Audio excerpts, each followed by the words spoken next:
Hello everyone. इस video में हम लोग पढ़ेंगे क्लास 10th इंग्लिश की बुक का chapter 1 a letter to God. तो देखिए, जो भी चैप्टर हम पढ़ते हैं उसमें बिफोर यू रीड वाला जो पोर्शन है ये हमें ज़रूर पढ़ना चाहिए। इससे हमें चैप्टर का जिस्ट मिल जाता है। तो देखते हैं। They say faith can move mountains but what should we put our faith in. तो लोग कहते हैं कि फेथ जो है वो पहाड़ भी हिला देता है, मगर हमें जो अपना ये फेथ है, फेथ होता है विश्वास, हमें अपना विश्वास किस में रखना चाहिए। तो ये चैप्टर में हम यही पढ़ेंगे। Lencho is a farmer who writes a letter to God. तो लेंचो जो है वो एक किसान है और वो गॉड को लेटर लिखता है when his crops are ruined. Ruined होता है बर्बाद हो जाना। तो लेंचो की जो फसल है वो बर्बाद हो जाती है और फसल बर्बाद होने से काफ़ी वो दुखी होता है। तो वो मतलब उसको ये विश्वास होता है कि भगवान उसके साथ ऐसा नहीं कर सकते हैं, उसकी फैमिली को इतनी बुरी हालत में नहीं छोड़ सकते हैं, इसलिए वो गॉड को लेटर लिखता है आस्किंग फॉर 100 पेसोस। तो 100 पेसो वो जो है गॉड से मांगता है। देखिए, साउथ अमेरिका में ना करेंसी काफ़ी सारी कंट्रीज़ की क्या है, पेसो है। तो साउथ अमेरिका की एक स्टोरी आप इसको समझ सकते हैं। तो वो गॉड से 100 पेसो मांगता है लेटर लिख के। Does Lencho's letter reach God. क्या जो लेंचो है उसका जो लेटर है, पत्र है, क्या वो भगवान तक पहुंचेगा। Does God send him money. क्या भगवान उसको पैसे भेजेंगे। Think what your answers to this question would be. तो आपको सोचना है कि आपके ये जो क्वेश्चंस हैं लेंचो के, इसके आंसर्स आपके अकॉर्डिंग क्या हो सकते हैं। And guess how the story continues. फिर आपको गेस भी करना है कि स्टोरी कैसे चलती है before you begin to read. तो आप मतलब एक आपकी क्या है, थिंकिंग एबिलिटी यहाँ पर डेवलप करने की कोशिश की जाती है, क्योंकि आप लोग का एक क्वेश्चन आता है जिसमें आपको स्टोरी लिखनी होती है। तो इस तरीके से आपको, जैसे कि ना स्टार्टिंग में 2-3 लाइन दे देते हैं स्टोरी लिखने के लिए, तो आप इस पर भी सोच सकते हैं। तो क्या होता है, थिंकिंग एबिलिटी डेवलप होती है काफ़ी ज़्यादा। अब देखिए चैप्टर देखते हैं। The house, the only one in the entire valley, set on the crest of a low hill. तो जो हाउस है, जिस घर की अभी हमें पिक्चर बता रहे हैं, ये एंटायर वैली, पूरा का पूरा जो इलाका होता है वहाँ पर सिर्फ एक ही घर था। Set on the crest of low hill. और कहाँ पर है क्रेस्ट, मतलब बिल्कुल टॉप। जैसे कि आप कहते हैं ना केक की जो क्रस्ट है, तो बिल्कुल टॉप वाला जो पार्ट है। तो जो हिल होती है, जो पहाड़ होते हैं, उसके ऊपर वो घर होता है। From this height one could see the river and the fields of ripe corn.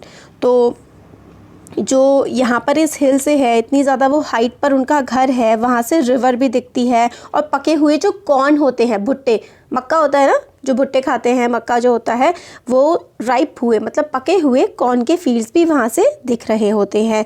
Dotted with the flowers that always promised a good harvest. तो वहाँ पर ऐसे फ्लावर्स भी होते हैं, उस पर डॉटेड विद द फ्लावर्स मतलब वहाँ पे फ्लावर्स भी लगे हुए हैं, जिससे ये इंडिकेशन मिलता है कि जो हार्वेस्ट है, हार्वेस्ट होती है फसल, कि जो फसल आएगी वो काफ़ी अच्छी आएगी। The only thing the earth needed was a downpour और एटलीस्ट अ शार। तो मतलब अर्थ को जो एक चीज़ चाहिए होती है वो होती है डाउनपोर। डाउनपोर होती है बारिश, या फिर हल्का सा शार, हल्की सी फुसारें जो पड़ जाती हैं, मतलब हल्की सी बारिश की ज़मीन को ज़रूरत होती है। Throughout the morning Lencho who knew his fields. सो जो लेंचो था, throughout the morning Lencho who knew his fields intimately had done nothing else but see the sky towards the north east. तो Lencho जो अपने खेतों को बहुत अच्छे से जानता था, उसने पूरे जो मॉर्निंग से लेकर के कुछ नहीं किया था, मगर वो क्या देख कर रहा था, वो स्काई की तरफ, आसमान की तरफ देख रहा था, जो कि नॉर्थ ईस्ट में थे। नॉर्थ ईस्ट में आसमान की तरफ वो देख रहा था।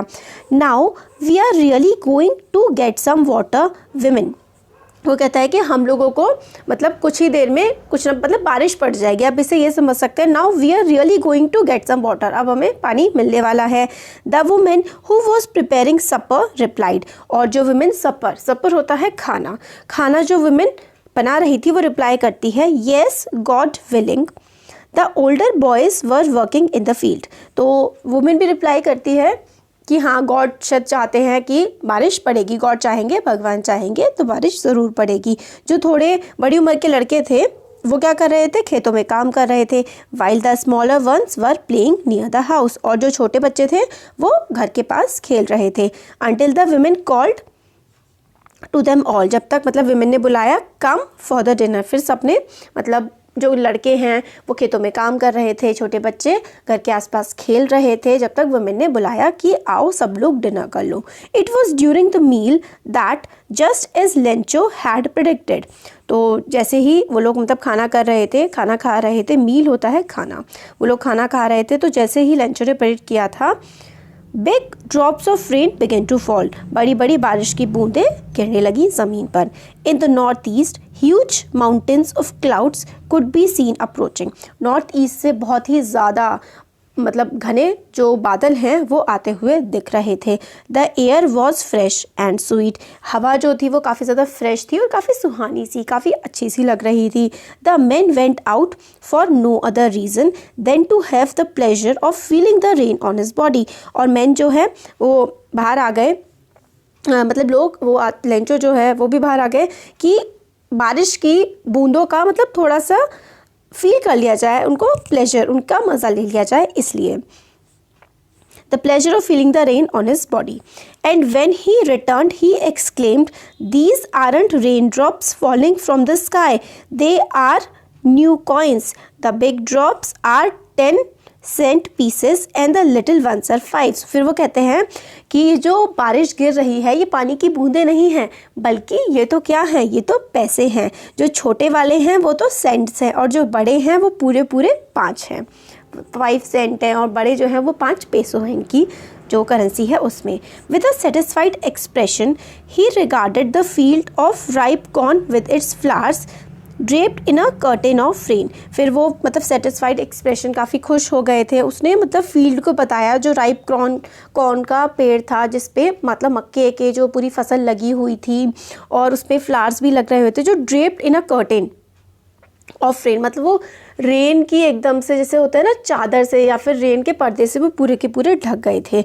But suddenly a strong wind began to blow and along with the rain very large hail stones begin to fall. But अभी तक क्या था, देखिए बारिश पड़ रही थी, पर एकदम से काफ़ी ज़्यादा तेज़ हवा आई और काफ़ी तेज़ जो है बारिश पड़ने लगी, और बारिश के साथ क्या, हेल स्टॉर्म, जैसे कि ओले पड़ने लगते हैं ना, वो पड़ने लगे।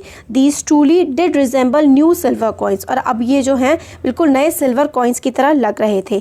The boys exposing themselves to the rain ran out to collect the frozen pearls. फिर बॉयज़ जो हैं वो एकदम से खुश से हो गए और वो बाहर की तरफ आने लगे कि जो ये फ्रोज़न पर्ल्स है, जैसे कि जो होते हैं ना ओले छोटे छोटे से होते हैं, ये आ जाओ इनको कलेक्ट करते हैं। It's really getting bad now exclaim the man, but man जो है वो बोलने लगे कि अब जो है हालत काफ़ी ज़्यादा ख़राब हो रही है। I hope it pass quickly, और मतलब हम लोग ये होप करते हैं कि ये जो ओले हैं और ये जो मौसम है जल्दी से यहाँ से चला जाए। It did not pass quickly, मतलब वो एक्सपेक्ट कर रहे थे कि जल्दी से ये जो मौसम इतना ज़्यादा बिगड़ गया है, ओले पड़ रहे हैं, ये जल्दी से बंद हो जाएं, बट वो एकदम से पास नहीं हुआ। For an hour the hail rained on the house, the garden, the hill side, the corn field, on the whole valley. और काफ़ी देर तक, लगभग 1 घंटे तक जो हेल था, जो ओले की बारिश हो रही थी, ओले पड़ रहे थे, वो गार्डन पे, घर पे, खेतों में, हर जगह पर गिरे। पूरी की पूरी वैली में जो है काफ़ी ज़्यादा ओले पड़ गए थे। The field was white as if covered with salt, और फील्ड जो है, खेत जो है वो बिल्कुल वाइट हो गए थे, ऐसा लग रहा था कि वो नमक से ढक गए हैं। Not a leaf remained on the tree, एक पत्ती तक पेड़ों पर नहीं बची थी। The corn was totally destroyed, और जो कॉर्न की फसल थी, मक्के की फसल थी, वो पूरी तरीके से बर्बाद हो चुकी थी। The flowers were gone from the plants, plant से फ्लावर्स बिल्कुल जा चुके थे, फूल जा चुके थे। Lencho soul was filled with sadness, और लेंचो जो है अब काफ़ी ज़्यादा दुखी हो गया था।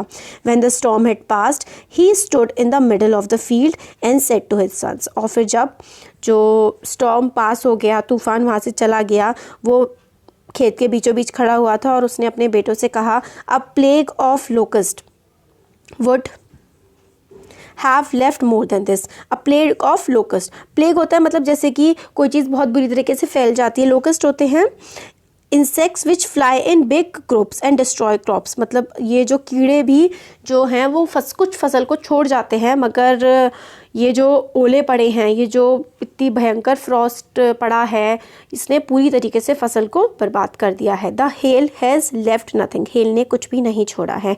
This year we will have no corn, इस साल हमारे पास बिल्कुल भी कॉर्न नहीं होगा।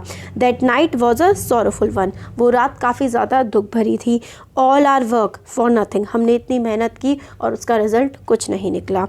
Theirs no one could help us, we all go hungry this year, we will all go hungry this year, कोई भी अब हमारी मदद नहीं कर सकता है, इस साल हम लोग मतलब भूखे ही रहेंगे। तो ये चैप्टर 1 का पार्ट 1 था। Thank you.